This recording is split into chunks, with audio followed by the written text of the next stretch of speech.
kind of interesting how Jews always co-opt these pro-Palestine movements. So I don't know if you noticed that. Yeah, like Norm Finkelstein. You see that? That's what I was thinking of. Yeah. What do you mean co-opting the movement?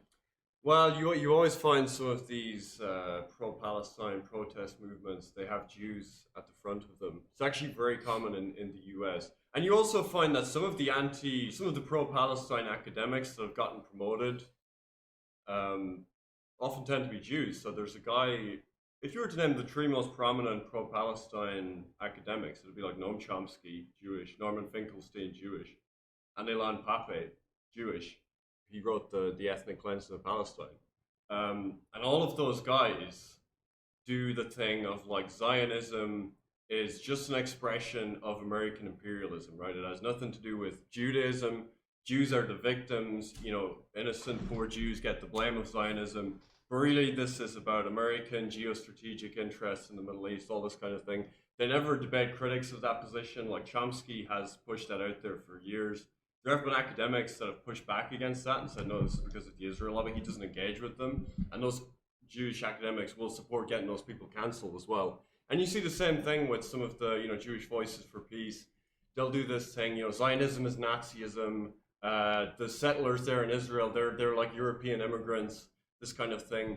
I mean, even like Torah Judaism on Twitter, they're like the Orthodox Jews in New York. That do the whole thing like Zionism, Israel has nothing to do with religious Judaism.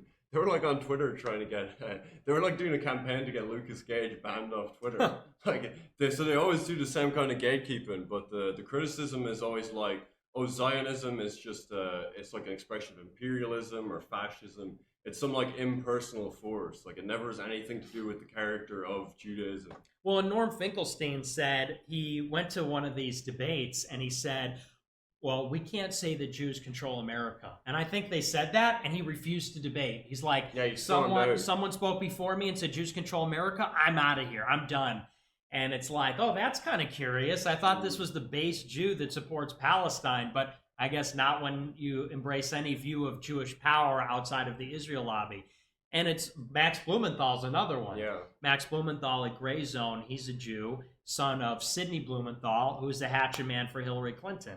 And he's at the forefront of the pro-Palestine thing as well. So you think they're trying to infiltrate and then push the narrative one specific it's direction? like everything else. Yeah, they co-opt these movements and they steer them in a way that doesn't undermine Jewish power. So because there is like a Jewish critique of Zionism. Like even when Zionism was in its early formation, like there's always been this sort of broad division in Judaism. It's like the core Jews versus the shtetl Jews, or like the finance Jews versus the Zionist Jews, of like what's the best kind of strategy for Jews.